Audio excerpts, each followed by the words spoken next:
PSC tips and ട്രിക്സിലേക്ക് സ്വാഗതം. ഞാൻ ദർശന. ഇന്ന് നടന്നിട്ടുള്ള ഖാദി ബോർഡ് LDCന്റെ ഫസ്റ്റ് സ്റ്റേജ് എക്സാമിന്റെ ആ ക്വസ്റ്റ്യൻ പേപ്പറിന്റെ അനാലിസിസ് ആണ് നമ്മളുടെ ഇന്നത്തെ ഈ വീഡിയോ എന്ന് പറയുന്നത്.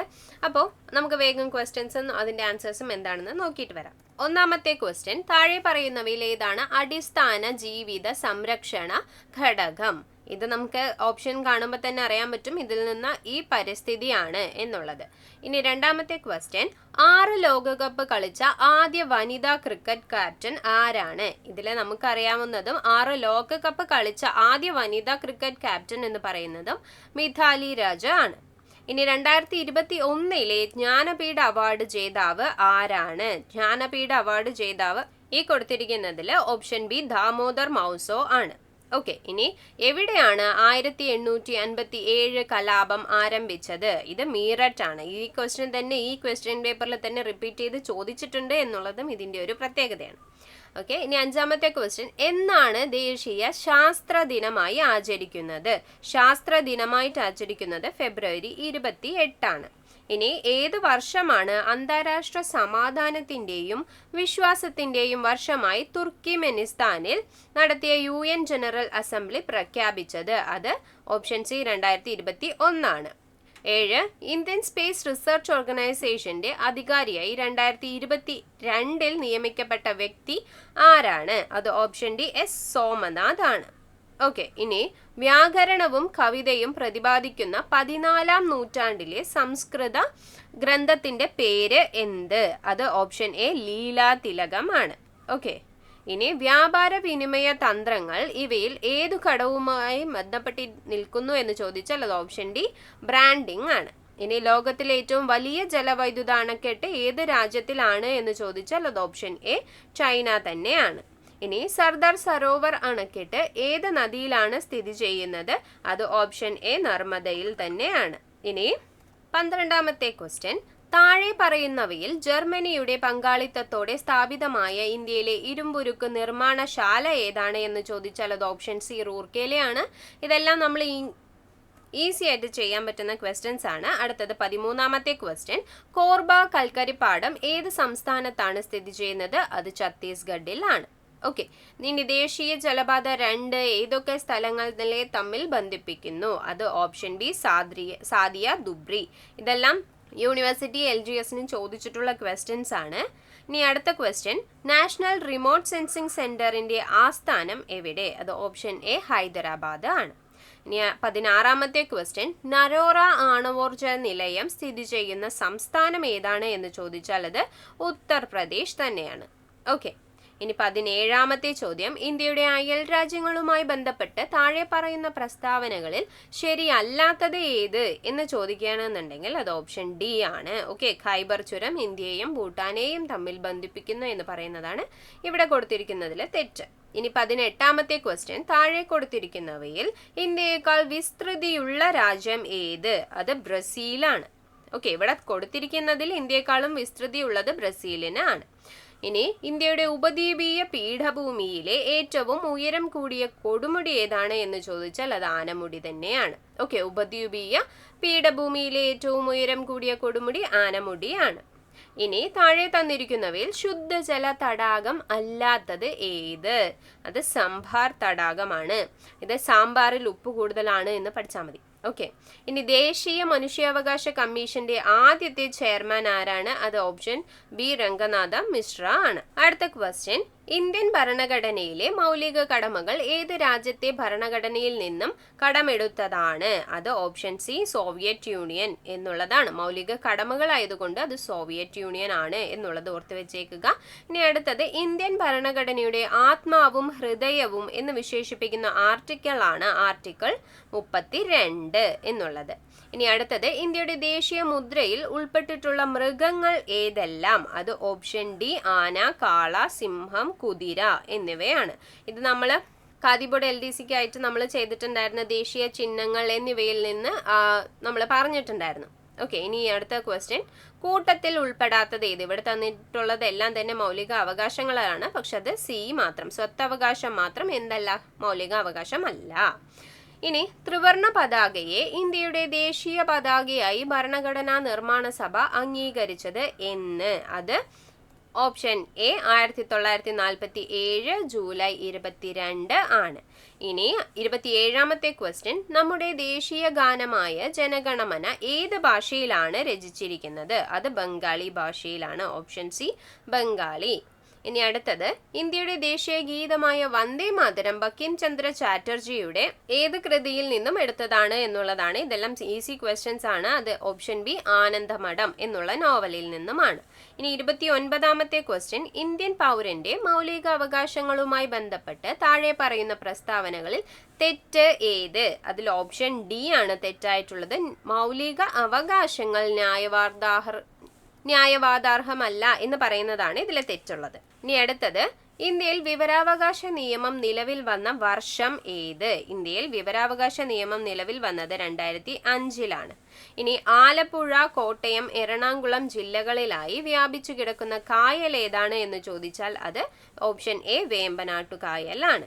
ഇനി താഴെ പറയുന്നവയിൽ റെയിൽവേ ഇല്ലാത്ത ജില്ല ഏത്? റെയിൽവേ ഇല്ലാത്ത ജില്ല വയനാട് ആണ്. ഓക്കെ. അടുത്ത 33ാമത്തെ ക്വസ്റ്റ്യൻ, ശ്രീനാരായണ ഗുരുവിന്റെ ജന്മസ്ഥലം അത് ചെമ്പഴന്തിയാണ്. അത് വളരെ ബേസിക് ആയിട്ടുള്ള ഒരു ക്വസ്റ്റ്യൻ ആയിരുന്നു. കേരളത്തിലെ ദേശീയ ജലപാത എന്ന് പറയുന്നത് NW3 ആണ്. ഇനി 1817 പ്രൈമറി വിദ്യാഭ്യാസം സൗജന്യമാക്കിക്കൊണ്ട് വിളംബരം പുറപ്പെടുവിച്ച തിരുവിതാംകൂർ ഭരണാധികാരിയാണ്. ഓപ്ഷൻ ബിയിൽ കൊടുത്തിരിക്കുന്ന ഗൗരി പാർവതിഭായി.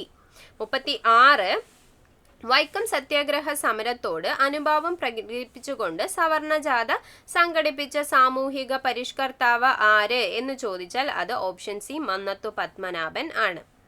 ഇനി 37ാമത്തെ ക്വസ്റ്റ്യൻ, ഗാന്ധിജിയുടെ നേതൃത്വത്തിൽ നടന്ന അവസാനത്തെ ബഹുജന സമരം ഏതാണ്? അത് ഓപ്ഷൻ ഡി ക്വിറ്റ് ഇന്ത്യ സമരമാണ്. ഓക്കെ. 38ാമത്തെ ക്വസ്റ്റ്യൻ, ഇന്ത്യൻ സ്വാതന്ത്ര്യ സമരത്തിന്റെ അന്തിമ ലക്ഷ്യം പൂർണ്ണ സ്വരാജ് ആണെന്ന് പ്രഖ്യാപിച്ച ഇന്ത്യൻ നാഷണൽ കോൺഗ്രസിന്റെ സമ്മേളനം നടന്നത് എവിടെ വെച്ചാണ് എന്ന് ചോദിച്ചാൽ അത് ലാഹോർ സമ്മേളനത്തിൽ വെച്ചായിരുന്നു. ഇനി 39ാമത്തെ ക്വസ്റ്റ്യൻ, ലോകമാന്യ എന്ന് ജനങ്ങൾ ആദരവോടെ വിളിച്ച സ്വാതന്ത്ര്യ സമര സേനാനി ആരാണ് എന്ന് ചോദിച്ചാൽ അത് ഓപ്ഷൻ ഡി ബാലഗംഗാധര തിലകാണ്. അടുത്ത ക്വസ്റ്റ്യൻ, സ്വതന്ത്ര ഭാരത സർക്കാർ ആദ്യമായി നിയമിച്ച ഉന്നത വിദ്യാഭ്യാസ കമ്മീഷൻ ആരാണ് എന്ന് ചോദിച്ചാൽ അത് option A doctor S Radhakrishnan commission ആണ്. ഇനി കേരളത്തിൽ ആദ്യ പൊതു തെരഞ്ഞെടുപ്പ് നടന്ന വർഷം എന്ന് പറയുന്നത് 1957 ആണ്. 56 കേരളത്തിന് രൂപീകരിച്ചു. ബി ആയിട്ടുള്ള 1957 പക്ഷെ ആദ്യത്തെ പൊതു തെരഞ്ഞെടുപ്പ് നടന്നത് എന്നുള്ളത് ഓർത്തുവെക്കണം.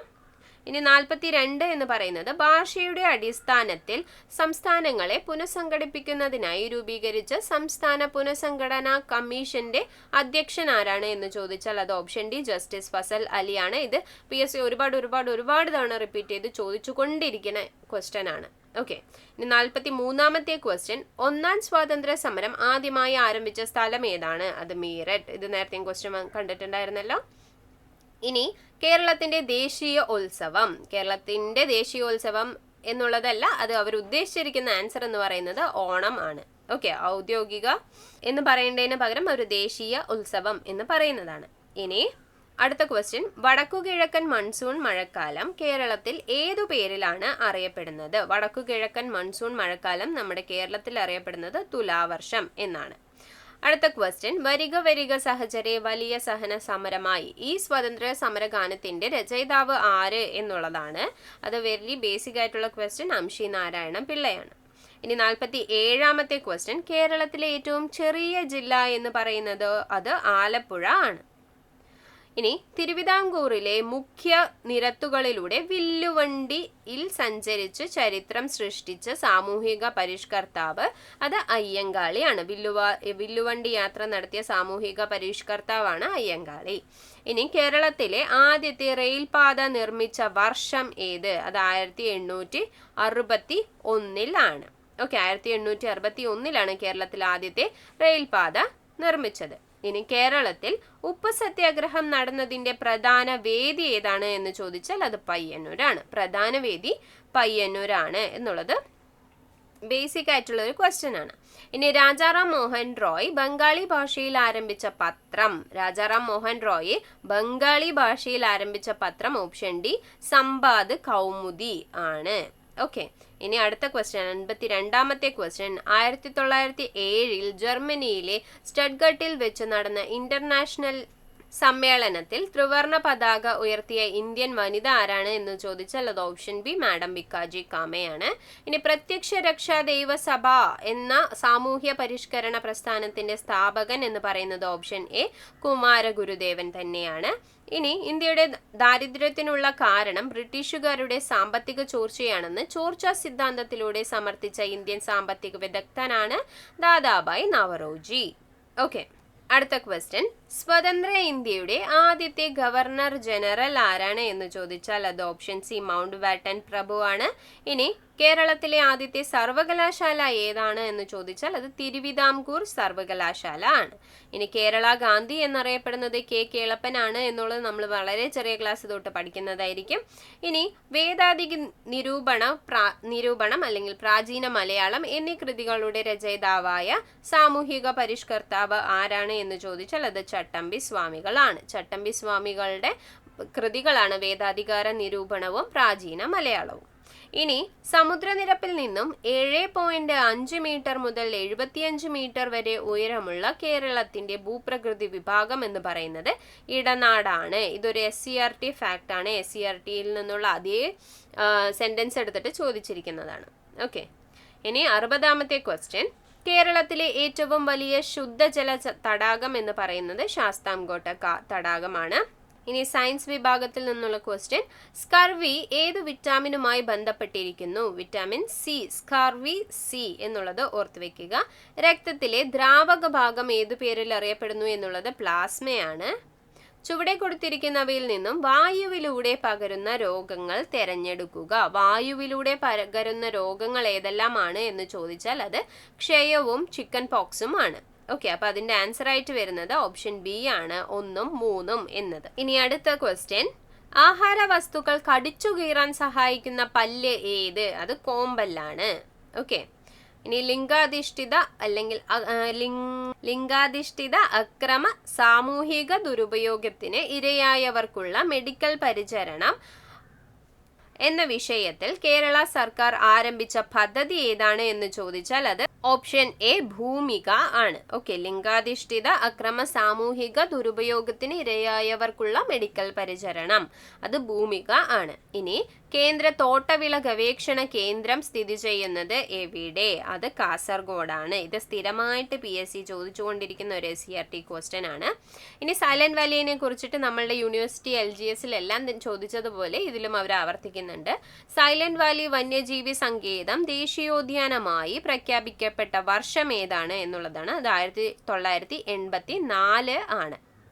ഇനി താഴെ കൊടുത്തിരിക്കുന്നവയിൽ നെല്ലിന്റെ സങ്കര ഇനങ്ങൾ അല്ലാത്തത് ഏത്? ഈ 4 എണ്ണം കൊടുത്തിരിക്കുന്നതിലെ അനാമിക, അർക്ക എന്ന് പറയുന്നതെല്ലാം വെണ്ടേന്റെ സങ്കരയിനങ്ങളാണ്. അപ്പൊ പവിത്രയും ഹ്രസ്വയും മാത്രമാണ് എന്തിന്റെ സങ്കരയിനങ്ങൾ? നെല്ലിന്റെ സങ്കരയിനങ്ങൾ. അപ്പൊ അതിന്റെ ആൻസർ ആയിട്ട് വരുന്നത് ഓപ്ഷൻ എ ആണ്. ഇനി താഴെ പറയുന്നവയിൽ ഇലകൾക്ക് ചുവപ്പ് നിറം നൽകുന്ന വർണ്ണകം എന്ന് പറയുന്നത് ആന്തോസയാനിൻ ആണ്.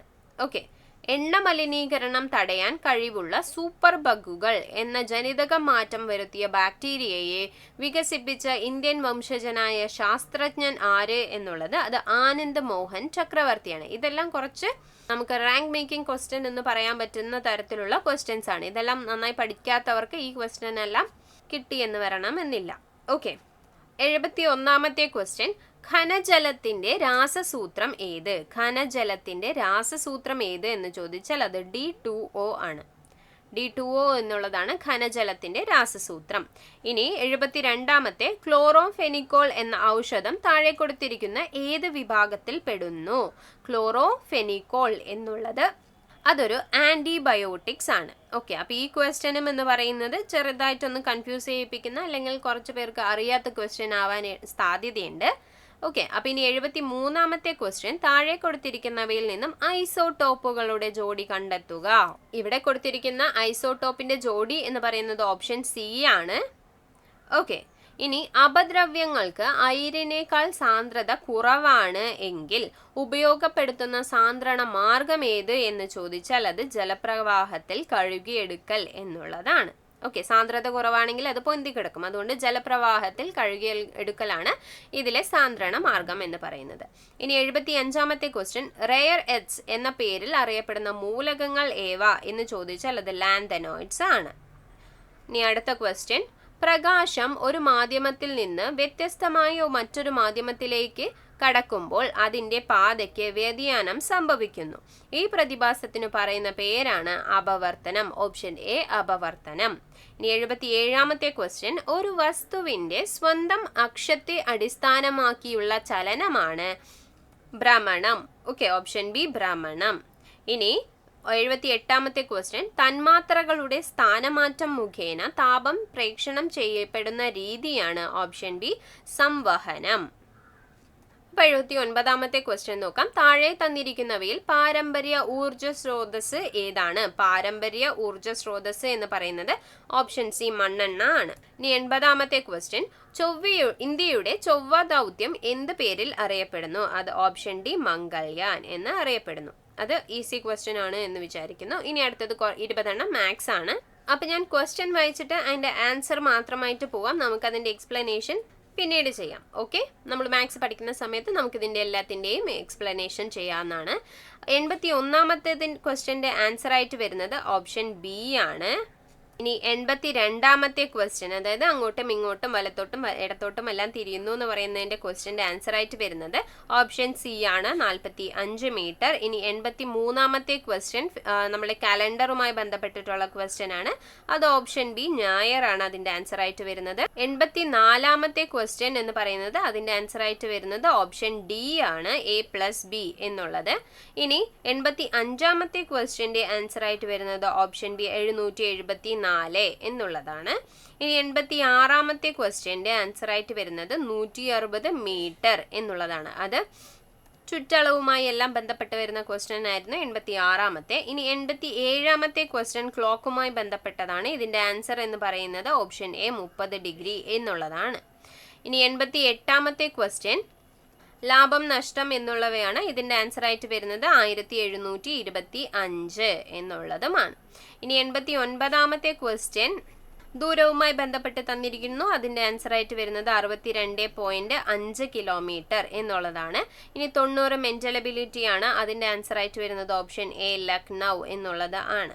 ഇനി 91ാമത്തെ ക്വസ്റ്റ്യൻ്റെ വിട്ടുപോയ അക്കം എന്ന് പറയുന്നത് 16 ആണ്. ഓപ്ഷൻ ബി 16 എന്നുള്ളതാണ് അതിന് ആൻസർ ആയിട്ട് വരുന്നത്. ഇനി 92ാമത്തെ ക്വസ്റ്റ്യൻ്റെ ആൻസർ ആയിട്ട് വരുന്നത് ഓപ്ഷൻ എ 27 ആണ്. ഇനി 93ാമത്തെ ക്വസ്റ്റ്യൻ ആയിട്ട് ആൻസർ ആയിട്ട് വരുന്നത് ഓപ്ഷൻ ഡി 1 എന്നുള്ളതാണ്. ഇനി 2×10 എത്ര കൂട്ടിയാൽ 2×11 കിട്ടും എന്നുള്ള ക്വസ്റ്റ്യൻ്റെ ആൻസർ എന്ന് പറയുന്നത് ഓപ്ഷൻ ബി ആണ്. അടുത്തത് ഇനി 95ാമത്തെ ക്വസ്റ്റ്യൻ്റെ ആൻസർ ആയിട്ട് വരുന്നത് ഓപ്ഷൻ എ 243 എന്നുള്ളതാണ്. ഇനി 96ാമത്തെ ക്വസ്റ്റ്യൻ്റെ ആൻസർ ആയിട്ട് വരുന്നത് ഓപ്ഷൻ ബി ആണ്. ഓക്കെ, ഇനി 97ാമത്തെ ചിത്രം എല്ലാം തന്നിട്ട് ക്വസ്റ്റ്യൻ ചോദിച്ചിട്ടുണ്ട്. അതിൻ്റെ ആൻസർ ആയിട്ട് വരുന്നത് ഓപ്ഷൻ സി 36 സെൻറ്റിമീറ്റർ സ്ക്വയർ എന്നുള്ളതാണ്. ഇനി 98ാമത്തെ ക്വസ്റ്റ്യൻ്റെ ആൻസർ എന്ന് പറയുന്നത് ഓപ്ഷൻ ഡി 43 എന്നുള്ളതാണ്. ഇനി 99ാമത്തെ ആൻസർ ആയിട്ട് വരുന്നത് 7.5 എന്നുള്ളതാണ് ആൻസർ ഓപ്ഷൻ എ. 100ാമത്തെ ക്വസ്റ്റ്യൻ്റെ ആൻസർ ആയിട്ട് വരുന്നത്, അതായത് ഒറ്റയാൻ എന്ന് പറയുന്നത് ഓപ്ഷൻ സി 29 ആണ്. ഓക്കെ, അപ്പോൾ എല്ലാ ക്വസ്റ്റ്യൻ്റെയും ആൻസേഴ്സ് കിട്ടിയിട്ടുണ്ടാവും എന്ന് വിചാരിക്കുന്നു. ഇത് നമ്മളുടെ കഴിഞ്ഞ യൂണിവേഴ്സിറ്റി LGS എക്സാമിന് നടത്തിയിരുന്ന അതേ ഒരു പാറ്റേണിലോ അല്ലെങ്കിൽ അതിൻ്റെ അതേ ഒരു അളവിലുള്ള ഒരു എക്സാം തന്നെയായിരുന്നു ഇത് എന്നുള്ളതും ക്വസ്റ്റ്യൻസ് നോക്കുമ്പോൾ നമുക്ക് അറിയാൻ കഴിയുന്നുണ്ട്. അപ്പോൾ ഇനി വരുന്ന എക്സാംസും ഇതേ ഒരു പാറ്റേണിൽ തന്നെ ആയിരിക്കും തുടരുന്നുണ്ടാവുക എന്നുള്ളതും നമുക്ക് മനസ്സിലാക്കാനായിട്ട് കഴിയും. ഓക്കെ, അപ്പോൾ ഇതുമായി ബന്ധപ്പെട്ട് നമ്മൾ കൂടുതൽ വീഡിയോസ് ചെയ്യുന്നതായിരിക്കും. അപ്പോൾ കൂടെ നിൽക്കുക. അപ്പോൾ ഇന്നത്തേക്ക് bye bye and thank you.